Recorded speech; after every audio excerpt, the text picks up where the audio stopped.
ನಮಸ್ಕಾರ ವೀಕ್ಷಕರೇ, ವಿಶೇಷ ಕಾರ್ಯಕ್ರಮಕ್ಕೆ ಸ್ವಾಗತ. ನಾನು ರಾಧಾ ಹಿರೇಗೌಡರ್. ರಾಜ್ಯ ಮತ್ತು ದೇಶದ ಪ್ರಚಲಿತ ವಿದ್ಯಮಾನಗಳು, ವಿಚಾರಗಳ ಬಗ್ಗೆ ನೀವುಗಳು ನಿಮ್ಮ ಗ್ರಾಮಗಳ ಪಂಚಾಯಿತಿ ಕಟ್ಟೆಯಲ್ಲಿ ಕುಳಿತುಕೊಂಡು ಮಾತನಾಡುವುದು, ವಿಶ್ಲೇಷಿಸೋದು ಸರ್ವೇ ಸಾಮಾನ್ಯ. ಅದೇ ರೀತಿ ಇವತ್ತು ನಿಮ್ಮ ಗ್ಯಾರಂಟಿ ನ್ಯೂಸ್ ನ ಸ್ಟುಡಿಯೋದಲ್ಲಿ ರಾಧಕ್ಕ ಪಂಚಾಯಿತಿಯಲ್ಲಿ ಒಂದು ವಿಷಯದ ಬಗ್ಗೆ ನಾವು ಚರ್ಚೆ ಮಾಡ್ತಾ ಇದ್ದೀವಿ. ಈ ವಿಷಯ ಕನ್ನಡಕ್ಕೆ ಸಂಬಂಧಪಟ್ಟಂತಹ ವಿಷಯ, ಇದು ಕನ್ನಡದ ಅಸ್ಮಿತೆಗೆ ಸಂಬಂಧಪಟ್ಟಂತಹ ವಿಷಯ, ಇದು ಹಿಂದಿ ಹೇರಿಕೆಗೆ ಸಂಬಂಧಪಟ್ಟಂತಹ ವಿಷಯ ಅಷ್ಟೇ ಅಲ್ಲ, ಇದು ನಿಜಕ್ಕೂ ಕೂಡ ರಾಷ್ಟ್ರಾಭಿಮಾನದ ವಿಷಯಕ್ಕೆ ಸಂಬಂಧಪಟ್ಟಂತಹ ವಿಚಾರ. ಇದು ಎಲ್ಲರನ್ನು ಒಗ್ಗೂಡಿಸೋದಕ್ಕೆ ಒಂದು ಭಾಷೆ ಬೇಕು ಸಂಪರ್ಕ ಮಾಧ್ಯಮವಾಗಿ ಅನ್ನುವಂಥ ವಿಚಾರಕ್ಕೆ ಸಂಬಂಧಪಟ್ಟಂತಹ ವಿಷಯ ಇಷ್ಟೇ. SSLC ಎಕ್ಸಾಮ್ಗಳು ನಡೀತಾ ಇವೆ. SSLC ಎಕ್ಸಾಮ್ನಲ್ಲಿ ನಾವು ಅಳವಡಿಸಿಕೊಂಡಿರುವಂತೆ ನಾವೆಲ್ಲರೂ ಕೂಡ ತ್ರಿಭಾಷಾ ಸೂತ್ರದ ಅಡಿಯಲ್ಲಿ ನಮ್ಮ ಇವಾಗಿನ ಶೈಕ್ಷಣಿಕ ವ್ಯವಸ್ಥೆ ಇದೆ. ಏನು ಅಂತಂದರೆ ಕನ್ನಡ, ಇಂಗ್ಲಿಷ್ ಮತ್ತು ಹಿಂದಿ.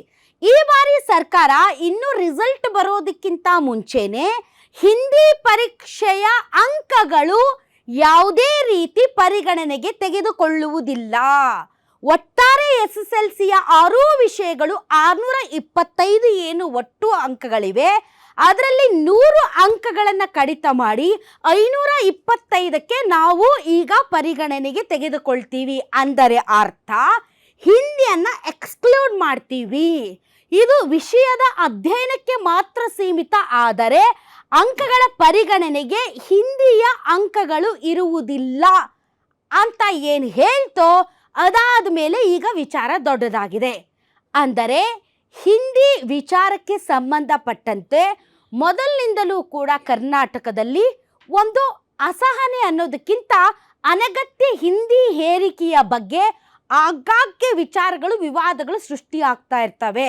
ಈಗ ಯಾವಾಗ ಹಿಂದಿ ವಿಷಯಕ್ಕೆ ಸಂಬಂಧಪಟ್ಟಂತೆ ಸರ್ಕಾರ ಒಂದು ತೀರ್ಮಾನ ತೆಗೆದುಕೊಂಡಿದೆ, ಅದು ಈಗ ಒಂದು ಹೆಜ್ಜೆ ಮುಂದೆ ಹೋಗಿ ಮುಂದಿನ ದಿನಗಳಲ್ಲಿ ತ್ರಿಭಾಷಾ ಸೂತ್ರಕ್ಕಿಂತ ದ್ವಿಭಾಷಾ ಸೂತ್ರದ ಅಡಿಯಲ್ಲಿ ಶೈಕ್ಷಣಿಕ ವ್ಯವಸ್ಥೆ ಇರಲಿದೆ ಅನ್ನುವಂತಹ ಹಿಂಟನ್ನು ಈಗ ಶಿಕ್ಷಣ ಸಚಿವರು ಕೊಟ್ಟಿದ್ದಾರೆ. ಹಾಗಾಗಿ ನಮ್ಮ ಶಿಕ್ಷಣ ವ್ಯವಸ್ಥೆಯಲ್ಲಿ ಹಿಂದಿಯ ಅಗತ್ಯತೆ ಇದೆಯಾ? ನಿಜಕ್ಕೂ ಹಿಂದಿ ಹೇರಿಕೆ ಆಗ್ತಾ ಇದೆಯಾ? ಹಿಂದಿ ನಮ್ಮ ಸಂವಹನ, ಸಂಪರ್ಕ ಅಥವಾ ಲಿಂಕ್ ಭಾಷೆ ಆಗಲಿದೆಯಾ? ಹಾಗಾದರೆ ಹಿಂದಿ ಬೇಕಾ ಬೇಡವಾ? ಹಿಂದಿಯನ್ನ ವಿರೋಧಿಸುವವರು ದೇಶದ್ರೋಹಿಗಳ, ಹಿಂದಿಯನ್ನ ಪ್ರೀತಿಸುವವರು ಕನ್ನಡ ವಿರೋಧಿಗಳ, ಈ ರೀತಿಯಾದಂಥ ಒಂದು ಚರ್ಚೆ ಇದೆ. ಈ ಚರ್ಚೆನ ಇವತ್ತು ರಾಧಕ್ಕ ಪಂಚಾಯಿತಿಯಲ್ಲಿ ನಾವು ಮಾಡೋದಕ್ಕೆ ಹೊರಟಿದ್ದೀವಿ.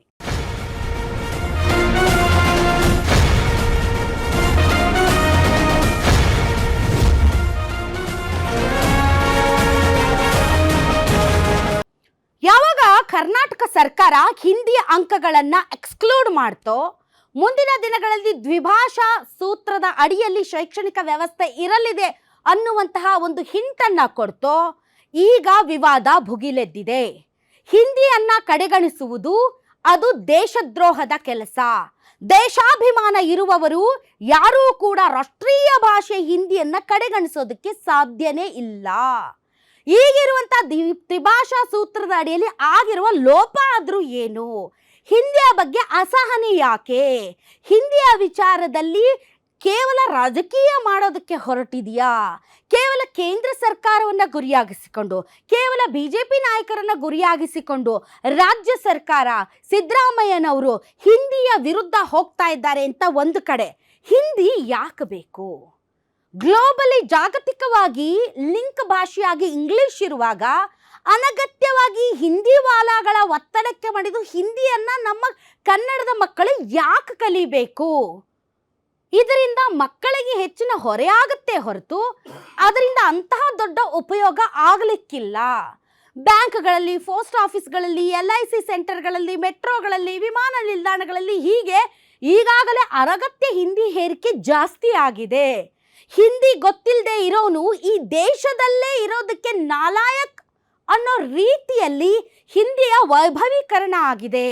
ಕರ್ನಾಟಕದಲ್ಲಿ, ಅದರಲ್ಲೂ ಕೂಡ ಬೆಂಗಳೂರಿನಲ್ಲಿ ಕನ್ನಡ ಮಾತನಾಡುವವರ ಸಂಖ್ಯೆ ಜಾಸ್ತಿ ಆಗ್ತಾ ಇದೆ. ಯಾಕೆ ಅಂದರೆ ಹಿಂದಿ ಹೇರಿಕೆಯ ಪ್ರಭಾವ ಅಷ್ಟರ ಮಟ್ಟಿಗೆ ಬೇರೂರಿದೆ. ಕನ್ನಡಕ್ಕೆ ಒಂದು ಧ್ವಜ ಬೇಕು ಅಂದರೆ ಹಿಂದಿ ವಾಲಾಗಳಿಗೆ ಸಲಾಂ ಹೊಡೆಯುವಂತಹ ಪಕ್ಷಗಳು ಧುಯ್ ಅಂತ ಎದ್ದು ನಿಂತ್ಕೊಳ್ತವೆ. ಹಿಂದಿ ದಿವಸ್ ನಮಗೆ ಬೇಡ ಕರ್ನಾಟಕದಲ್ಲಿ ಅಂತ ಅಂದರೆ ಅದಕ್ಕೂ ವಿರೋಧ ವ್ಯಕ್ತಪಡಿಸ್ತಾರೆ. ಈ ರೀತಿ ಹಲವಾರು ಸಮಸ್ಯೆಗಳಿವೆ. ಈ ಒಂದು ಕಾರ್ಯಕ್ರಮದಲ್ಲಿ ಭಾಗವಹಿಸೋದಕ್ಕೆ ವೀಕ್ಷಕರೇ ನಿಮ್ಮ ಪರವಾಗಿ ಬಹಳಷ್ಟು ಜನ ಆಡಿಯನ್ಸ್ ಇದ್ದಾರೆ. ಬನ್ನಿ ಅವ್ರನ್ನ ವೆಲ್ಕಮ್ ಮಾಡೋಣ. ತಮ್ಮೆಲ್ಲರಿಗೂ ಕೂಡ ವಿಶೇಷ ಕಾರ್ಯಕ್ರಮಕ್ಕೆ ಸ್ವಾಗತ. ಆ ಸಮಸ್ಯೆಗಳ ಬಗ್ಗೆ ಮಾತಾಡೋದಕ್ಕೆ ಅತಿಥಿಗಳಿದ್ದಾರೆ. ಬನ್ನಿ ಅವ್ರನ್ನ ವೆಲ್ಕಮ್ ಮಾಡೋಣ. ಈ ವಿಚಾರದ ಬಗ್ಗೆ ಮಾತಾಡೋದಕ್ಕೆ ಯುವ ಕರ್ನಾಟಕ ವೇದಿಕೆಯ ರೂಪೇಶ್ ರಾಜಣ್ಣ ಅವ್ರ ನಮ್ಮೊಂದಿಗೆ ಇದ್ದಾರೆ. ಕನ್ನಡ ಪರ ಹೋರಾಟಗಾರರು. ತಮಗೆ ವಿಶೇಷ ಕಾರ್ಯಕ್ರಮಕ್ಕೆ ಸ್ವಾಗತ. ಇನ್ನು ಎಸ್ ಭಾಸ್ಕರನ್ ಅವರಿದ್ದಾರೆ, ಶಿವಸೇನೆಯ ಮುಖಂಡರು. ತಮಗೂ ಕೂಡ ವಿಶೇಷ ಕಾರ್ಯಕ್ರಮಕ್ಕೆ ಸ್ವಾಗತ. ಕಾಂಗ್ರೆಸ್ ವಕ್ತಾರರಾದಂಥ ಸೂರ್ಯ ಮುಕುಂದರಾಜ್ ಜಾಯ್ನ್ ಆಗಿದ್ದಾರೆ. ಸರ್ ತಮಗೂ ಸ್ವಾಗತ. JDS ವಕ್ತಾರರಾದಂಥ ಪ್ರದೀಪ್ ಸರ್ ಜಾಯ್ನ್ ಆಗಿದ್ದಾರೆ. ಪ್ರದೀಪ್ ಅವರೇ ತಮಗೂ ಸ್ವಾಗತ. ಮೊದಲನೇದಾಗಿ ಎಸ್ ಭಾಸ್ಕರನ್ ಸರ್, ನನಗೆ ತುಂಬ ಕ್ಯೂರಿಯಾಸಿಟಿ ಇದೆ. ತಾವು ಏನು ಹೇಳೋದಕ್ಕೆ ಬಯಸ್ತಾ ಇದ್ದೀರಿ ಅಥವಾ ತಾವು ಏನು ಹೇಳಕ್ಕೆ ಹೊರಟಿದ್ದೀರಿ ಅಂತ. ಈ ವಿಚಾರದಲ್ಲಿ ತಾವು ಏನನ್ನ ಮಂಡಿಸೋದಕ್ಕೆ ಬಂದಿದ್ದೀರಿ? ನೋಡಿ, ಈಗ ಹಿಂದಿ ಭಾಷೆ ಬೇಕೇ ಬೇಕು, ನನ್ನ ನಿಲುವುದು, ನನ್ನ ಅಭಿಪ್ರಾಯ. ಹಿಂದಿ ಕಲಿಯೋದ್ರಿಂದ ನಾವು ಕನ್ನಡಕ್ಕೆ ಅಪಮಾನ ಮಾಡೋದು ಅಂತ ಯಾರು ಅನ್ಕೋಬಾರದು. ಯಾಕಂದ್ರೆ ನಾನು ಸಣ್ಣವನಾಗಿದ್ದಾಗ 1ನೇ ಕ್ಲಾಸಿಂದ ಹಿಡಿದು 10th ಸ್ಟ್ಯಾಂಡರ್ಡ್ ತನಕ ನಾನು ಹಿಂದಿಯನ್ನೇ ಓದ್ಕೊಂಡು ಬಂದಿದ್ದೀನಿ. ಕನ್ನಡ ಓದಿದ್ದೀನಿ, ಹೇಳ್ತಾ ಇದ್ದೀನಲ್ಲ. ಕನ್ನಡದ ಜೊತೆಗೆ ನೋಡಿ, ಒಂದ್ ನಿಮಿಷ. ಫಸ್ಟ್ ಲ್ಯಾಂಗ್ವೇಜ್ ಕನ್ನಡ ಹಂಗಲ್ಲ ಅಂದ್ರೆ, ಯಾಕಂದ್ರೆ ಬಿ ಪರ್ಟಿಕ್ಯುಲರ್ ನೀವು ಹಿಂದಿ ಮಾಧ್ಯಮದಲ್ಲಿ ಓದಿದ್ದೀನಿ ಅನ್ನೋ ತರದ ಅರ್ಥ ಬರುತ್ತೆ. ಹಾಗಾಗಿ ಹಿಂದಿ ಮಾಧ್ಯಮ ಅಂತ ಹೇಳ್ತಾ ಇಲ್ಲ, ಕನ್ನಡದ ಜೊತೆಗೆ ಇನ್ನೊಂದು ಕನ್ನಡ, ಇಂಗ್ಲಿಷು, ಅದ್ರ ಜೊತೆಗೆ ಹಿಂದಿಯನ್ನು ಓದ್ಕೊಂಡು ಬಂದಿದ್ದೆ. ತ್ರಿಭಾಷೆ. ಈಗ ನಮ್ಮ ದೇಶದ ಸ್ವಾತಂತ್ರ್ಯ ಹೋರಾಟ ಇದೆಯಲ್ಲ, ಅದರದ್ದು ಎಲ್ಲಾ ಸ್ಲೋಗನ್ಸ್ ತಗೊಳ್ಳಿ.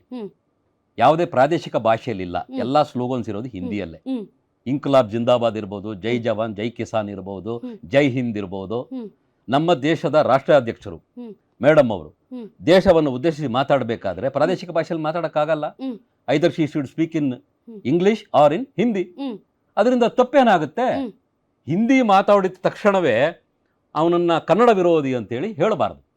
ಯಾಕಂದ್ರೆ ಈ ದೇಶ ನಡೀತಾ ಇರೋದು ಒಂದು ಒಕ್ಕೂಟದ ವ್ಯವಸ್ಥೆ ಮೇಲೆ. ಈ ದೇಶ ನಡೀತಾ ಇರೋದು ಸಾಂವಿಧಾನಿಕ ನಿಲುವುಗಳ ಮೇಲೆ.